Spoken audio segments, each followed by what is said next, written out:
Last week in the boatyard, we installed our arch for our solar panels. We waxed and buffed the hull to a beautiful shine, and we painted the bottom and also painted the boot stripe. Well, it seems like my time in the yard is never going to end, and then I got shafted.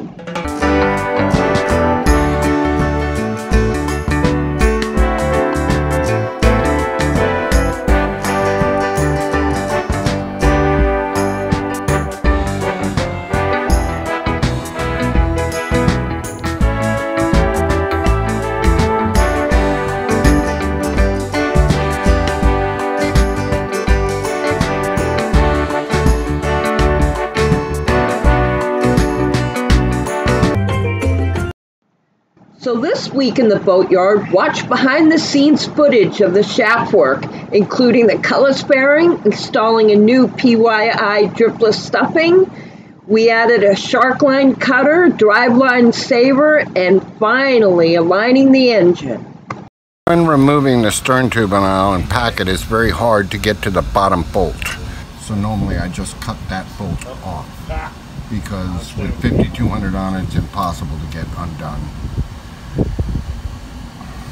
What I do to the bottom bolt to make it easier to assemble is I weld the bolt to a stainless steel plate and put that on the inside. And now I just have to hold the bolt, the plate. The plate comes up against the inside of the bilge, and you don't have to put a wrench on it to tighten it. We're doing a cutlass bearing on a 320 Allen packet. And the bottom bolt is very hard to get to, so we cut it off on the outside and drove it in and undid the top bolt. Now we're going to pull out the stern tube so that we can do a cutlass bearing. We've undone the shaft from the engine to make it easier to work on.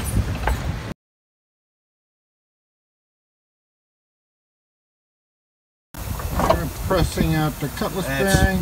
Bottom. Pressing in a new cutlass bearing into the stern tube.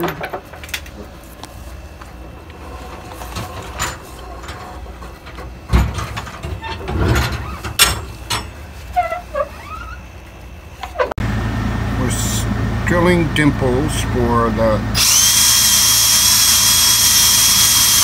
set screws to hold the cutlass bearing in place.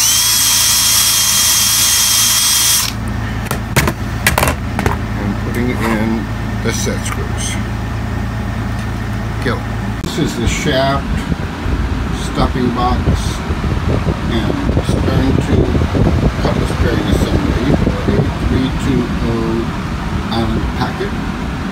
It has a PYI stuffing box, which is a carbon base against a stainless donut. By compressing the rubber boot here, puts tension on the stainless to stop seawater coming aboard.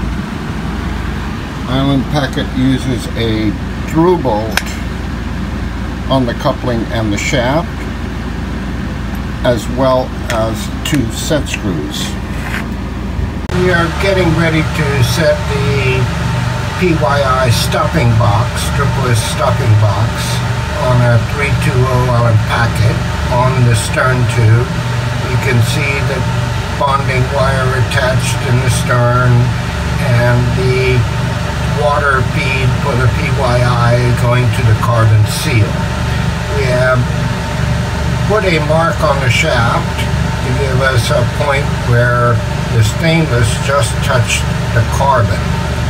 Now we need to compress the carbon and bellows 1 inch and put the double set screws in the 2 holes in the stainless. Let's see it. So you pull it back, whatever the spec is for the size shaft you have. On us, it's, I believe, 1 inch. This is a driveline saver for the transmission, between the transmission and shaft, to protect it from impact It's a sacrificial part. It also helps with misalignment. We're adding it to gain 1 inch to be able to put on a zinc and a line cutter onto the shaft. This is the shaft connection to the transmission on a 3YM30 in an Allen packet 320. We have checked the alignment with a feeler gauge between the couplings and aligned the engine. We are going to install a driveline saver between these two to give us an inch of room for the line cutter and a zinc. This driveline saver has 4 bolts from each side, helps with misalignment, and if you wrap a line in the prop, it will not destroy the transmission. It is a sacrificial part. This is a little video of the driveline saver in place. First we bolted it to the transmission on the engine and tightened those 4 bolts. Then we tightened 4 bolts for the shaft into the driveline saver. We put the through bolt back in the shaft that Allen packet uses. Put in both set screws and safety wire. I have my bolt with the plate welded to it in the bottom hole. The stern tube is in place and 5200 to seal the surface. Getting ready to put our J-prop on. We have the keyway in place and it's smooth and in the right position, not too far back or too far forward. So we're going to put our prop on with the keyway. We put a mark on the shaft to show when the prop is all the way home. With the J-prop, you have a 12mm wrench that tightens the hub bolt onto the shaft.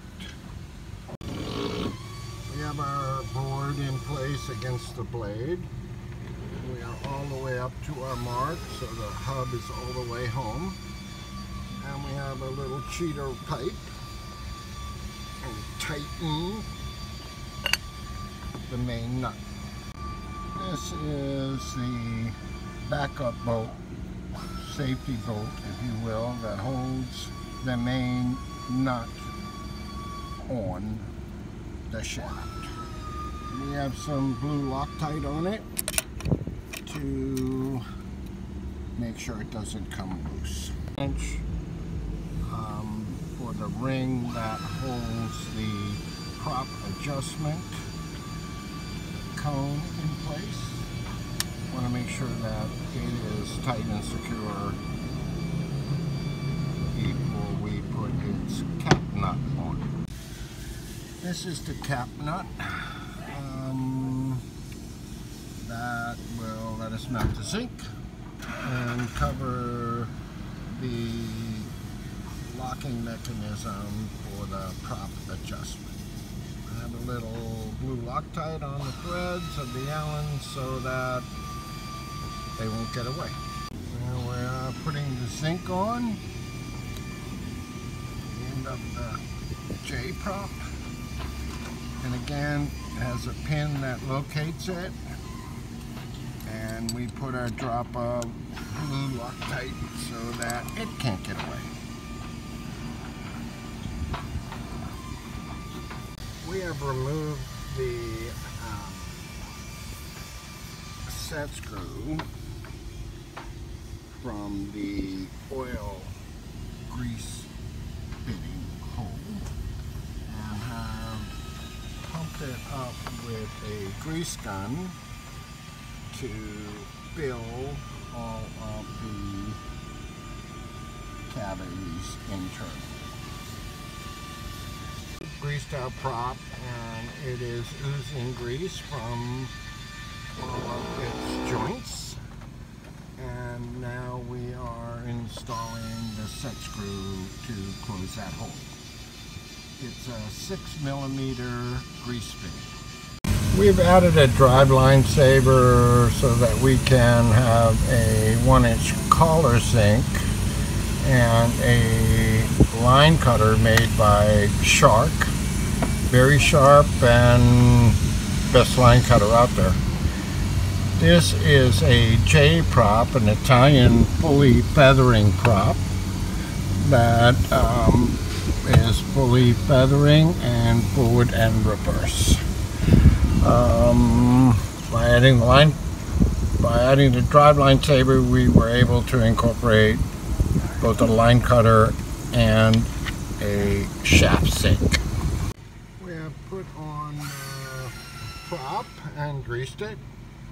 Now we are putting on and have put on our Shark line cutter and our 1¼ inch donut sink. That completes this phase of the running gear.